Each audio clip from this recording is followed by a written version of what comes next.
Lepo pozdravljeni iz Litijske knjižnice. Teden splošnih knjižnic bomo zaključili s posebnim dogodkom. V kulturni center bo prišla Anja Novak, ki bo svojo glasbeno ekipo pripravila predstavitev nove pesniške zbirke Žila žili. Anja Novak se je rodila leta 1991 v Ljubljani. Osnovno šolo je obiskovala v Kresnicah in Litiji, v Ljubljani pa gimnazijo Poljane. Leta 2010 je bila sprejeta na AGRFT.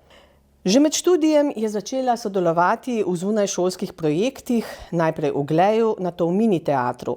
Leta 2014 je diplomirala iz dramske igre, junija 2015 pa je končala magistrski študij dramske igre.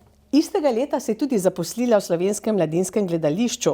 Je prejemnica več nagrad, Borštnikove za mlado igralko, akademijskih Prešernovih, prejemnica Vesne za filmsko vlogo, Grumove nagrade za najboljše novo dramsko besedilo in v letu 2024 Borštnikove nagrade za vlogi Harper in Pavlo. Leta 2020 je izšel njen pesniški prvenec z naslovom Rane, rane, letos pa tretja pesniška zbirka Žila žili, ki jo bo s svojimi glasbenimi prijatelji predstavila v soboto, 23. novembra v Kulturnem centru Litija. Z oktobrom so se pričele pravljične ure. V novembru bodo otroci pravljici prisluhnili 19. novembra v Litijski knjižnici, 21. novembra v Šmarski, 18. na Vačah in 22. novembra v Gabrovki, vedno ob 18. Vabljeni!